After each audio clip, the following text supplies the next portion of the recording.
So, here we are. After a bit of a rocky start to this franchise, first film being an art house movie, and the second film being a balls to the walls, in your face action movie, we are now at what many people consider to be a run of absolutely incredible action movies from start to end. And we're starting off with the least good out of the run of four that we're going to go on. Four or five that we're going to go on. So let's dive into this more, shall we? Hey guys, what's going on? It's Daniel Strunk from QuickTime Reactions, and welcome back to my Mission Impossible review series, aka the Any Stunt You Can Do, I Can Do Crazier tour for one Tom Cruise. And of course, 6 years after MI2 released into the world, they decided to bring it back one more time in 2006's Mission Impossible 3, which next year it will be celebrating its 20th anniversary. This one, of course, once again sees Tom Cruise, vingrhames return to their roles as Ethan Hunt and Luther, but we are also joined by some new people and some people that would actually go on to become mainstays in the franchise. Like, for instance, Michelle Monaghan and Simon Pegg. They would become franchise mainstays in the later films. But in this movie, we also have Billy Crudup, Jonathan Rhys Meyers, Maggie Q, Kerirussell, Lawrence Fishburne, and of course the late and great Philip Seymour Hoffman. In this movie, Ethan is tasked with finding a MacGuffin known as the Rabbit's Foot, which can do unspeakable things to if it gets out into the population. But a very dangerous man by the name of Owen Davies is also on the hunt for that rabbit's foot to sell it to the highest bidder. So, will Ethan be able to recover the rabbit's foot in time before it gets into the wrong hands? We shall see. So, obviously, there was a lot of pressure. My assumption is that there was a lot of pressure um, to on this film, considering what happened with the second film and the fact that this took 6 years to kind of come up with an idea for, and even if they were wanting to potentially even continue the franchise. But I think we can all look back on the benefit of hindsight and say we are very happy that they continued with this franchise, because if they had stopped at two, we would have had like two fun but like two like disjointed movies. But now that we have 3 through 7, it's like we now class Mission Impossible as like one of the best action franchises ever. And this is where, like I said in my intro, it got its start. And I absolutely love the way that this movie starts out. We start with Ethan chained up in a doctor's chair, and we see our villain for the movie, Owen Davian. I think I said Davies in the overview. It's Owen Davian. Again, played by the absolutely legendary Philip Seymour Hoffman. Cannot believe he is gone, but that's just how the world works, unfortunately. Good people going way too early. And this scene is probably one of the best in maybe the franchise. Is just this interrogation of like Ethan's on the back foot in this, and it's just very interesting to see Ethan in a more vulnerable state in this opening, where he's tied up and he's basically got no control over the situation, as Davian is just grilling him about where this rabbit foot is. But we flash back to a little earlier, and Ethan is now a married man. He is married to Julia, Michelle Monaghan's character. And of course, she's out of the bubble. She does not know a single thing as to what Ethan does. But Ethan is tasked with a mission from.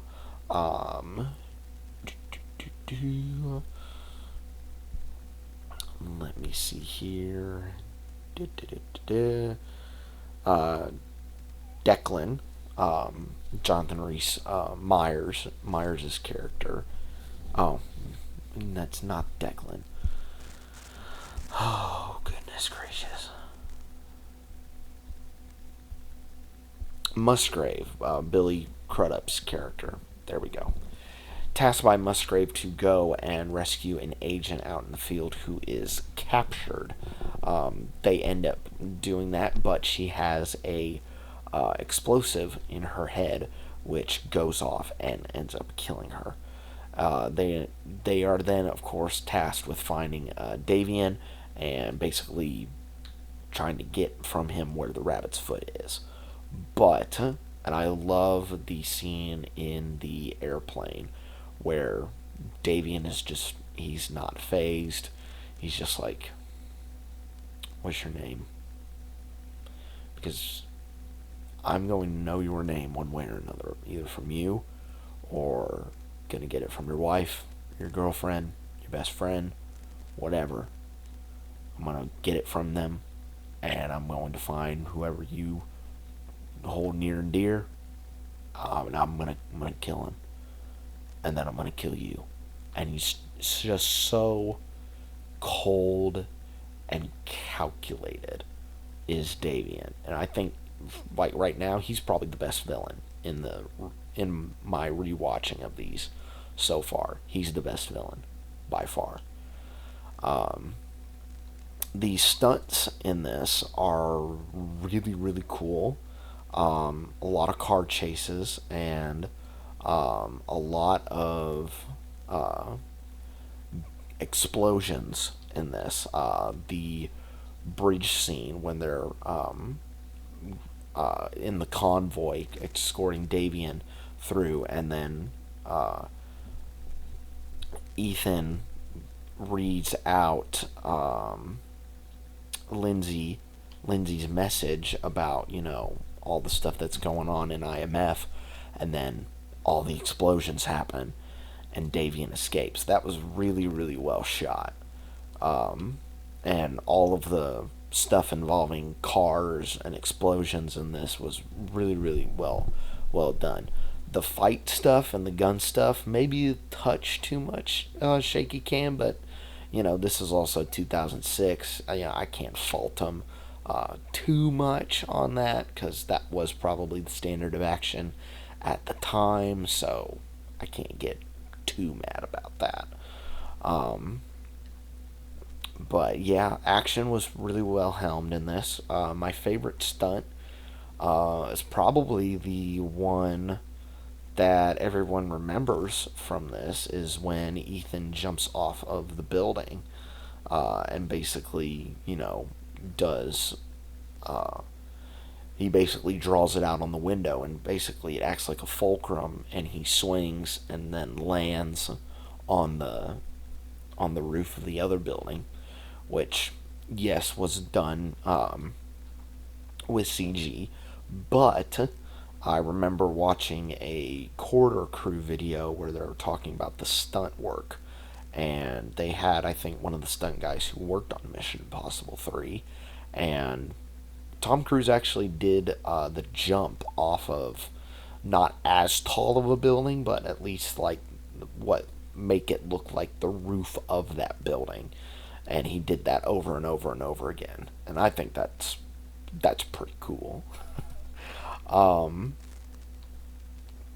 I would say the standout character in this is Davian for sure, Philip Seymour Hoffman, but I do have to give a shout out to Benji, Simon Pegg's first appearance in the franchise.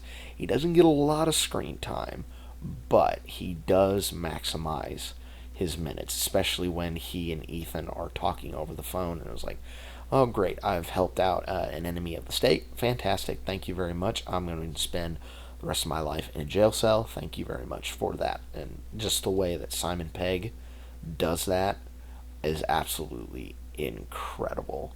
It's absolutely hysterical. Um, the story for this movie was done, of course, by Mr. J.J. Abrams, who was the person that directed this movie. Alex Kurtzman, who funny enough, I actually looked up his stuff on IMDb, and he actually worked with Cruise again on the most recent Mummy movie, which everybody loved and was the start of Universal's Dark Universe cinematic universe. One of one.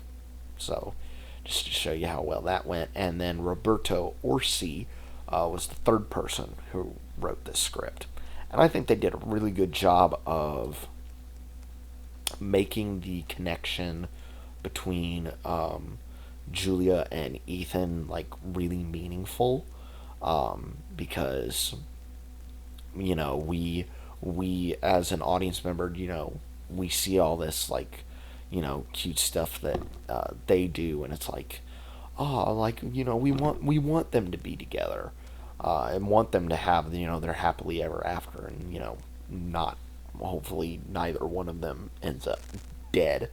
And I think they also make Davian just really, really menacing presence, and that's combination of like really good writing, and but also again Philip Seymour Hoffman just doing his thing and being an absolute beast when it came to this role. And that's I credit both the writing and him in terms of like how Davian was crafted and created. Also, I wanted to touch on this, the masking scene. I just love the fact that they showed how the mask was printed, but obviously you see Ethan put on the mask, and that's Tom Cruise, putting on the mask. And then my assumption, because then the camera pans behind Vingrhames' back, and then it comes out on the other side, and my assumption is that it is Philip Seymour Hoffman, but like his like features like maybe just like warped just a little bit on his face, so that when Vingrhames is like adjusting the mask, and then once he goes under the eyelids, it's like, okay, that's maybe just a touch CG to make it look like it's a mask being put on, and then it's fully Philip Seymour Hoffman at that point. And I think that's a really cool combination of like practical effects and digital working out really, really well, in my opinion. So I just wanted to give love to that scene, because that scene was also really, really awesome. But yeah, Mission Impossible 3 is a huge step up from Mission Impossible 2. I would say so far it is my favorite of the three that I have seen. My ranking right now is 3, 1, and 2. But of course, that's going to get updated as we continue along this road until we reach our final reckoning later in May. But yeah, that is pretty much it for my review of Mission Impossible 3. It is an absolutely fun time. Philip Seymour Hoffman is a standout. The rest of the cast is absolutely amazing. The action is really, really solid. Writing is really good. Cinematography is also really good. The score by Michael Giacchino is also, I think, as much as I loved the Zimmer score in the last film, it didn't quite necessarily fit with like the vibe of the franchise. this score right here, this fits the vibe of the franchise to a T, in my opinion. So, really good score by Giacchino. But yeah, that is pretty much it for MI3. Stay tuned until the next one because we are going to have to go under Ghost Protocol for the next one. But until then, guys, be safe out there. And if I were you, I wouldn't be carrying around a rabbit's foot because, it could be a weapon that could destroy the whole world. I'm just saying. And I will see you guys later.